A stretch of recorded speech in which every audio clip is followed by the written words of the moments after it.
So here's the planes. ThetaHealing is really known for two major things. One, shifting and changing beliefs on all levels: core belief, genetic history, and soul. And the other thing that we're really known for is the planes of existence.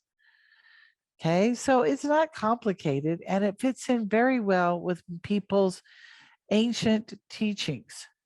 Okay, and by ancient teachings, I am saying many religions encompass this. If you just breathe and really look, you will see that the books that our ancestors left to us actually have enormous amount of knowledge, which is really cool.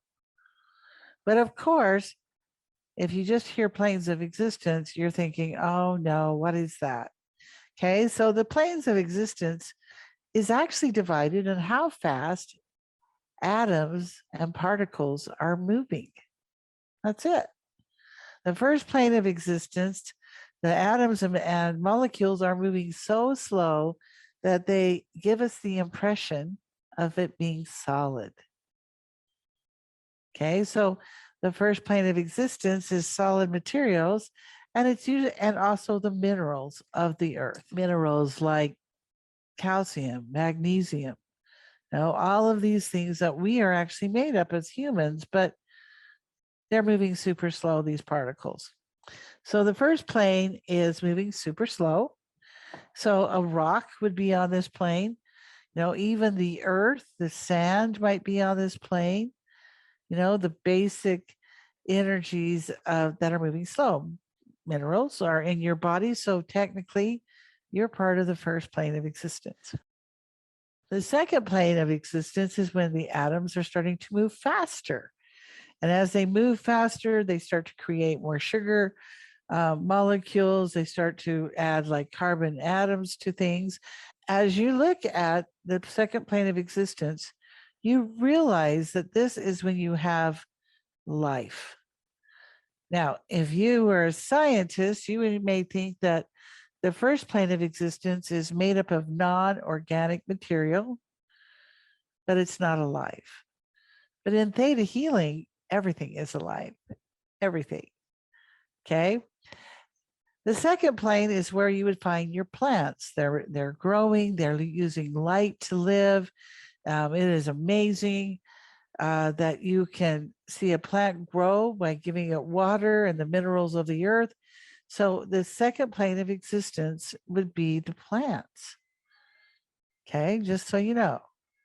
Now, there are a couple other things that are on this second plane too. You may see a few nature spirits, but technically the second plane is the plants. The third plane of existence is when you're starting to get more complex life forms and you're getting proteins. The atoms are moving faster now, and now the animals are moving. So where they were staying in one place by themselves without, unless they have help, then they're growing and now they're moving.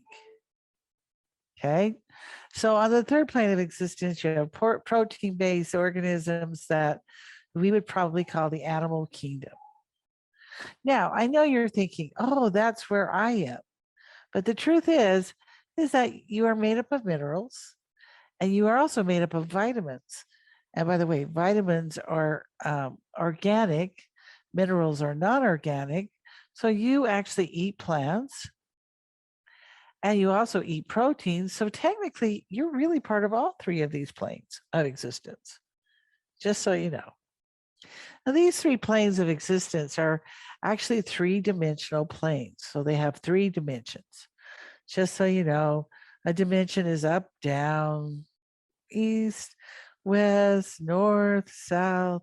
That all makes three dimensions. Okay, just so you know. The fourth plane of existence is when energy starts to move even faster. So when we die, we lay our bodies down in this three-dimensional world, but we're not really dead. We go on to another energy called the fourth plane of existence. This is what we would call the spirit world.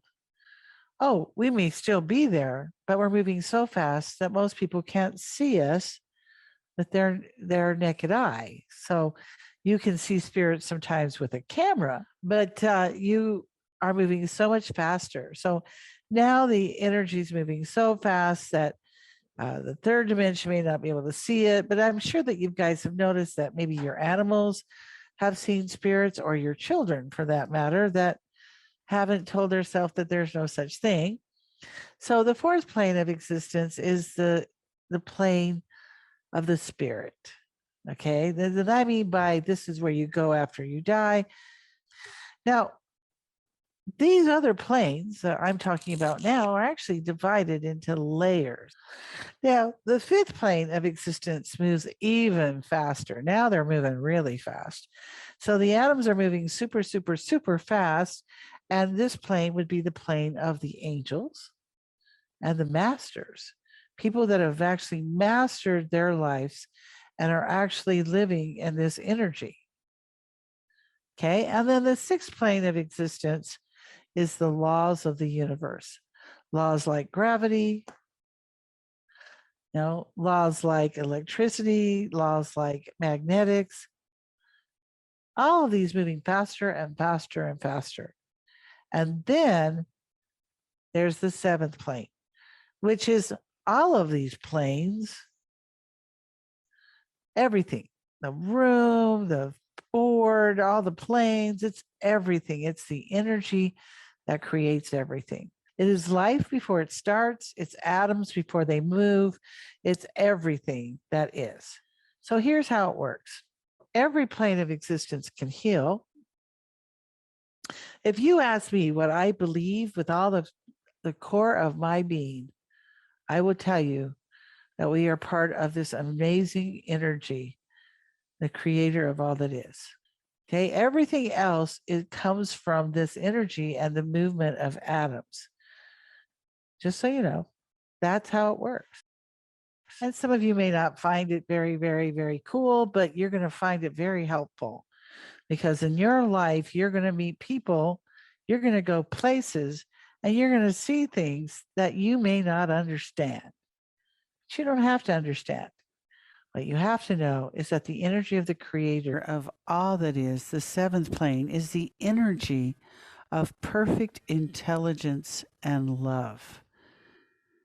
This intelligent force, this pure energy, creates the quarks that create atoms. It creates particles before they become even particles.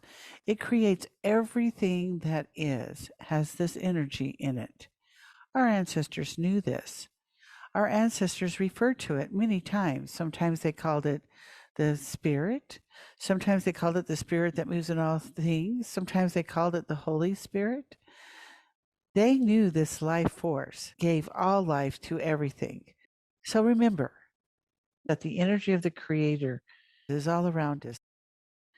It is stronger than anything, and we are part of it. It is your birthright to be able to tap into it. And in Theta Healing, we teach you how to go to a theta brainwave that allows you to feel the interconnection of all that is.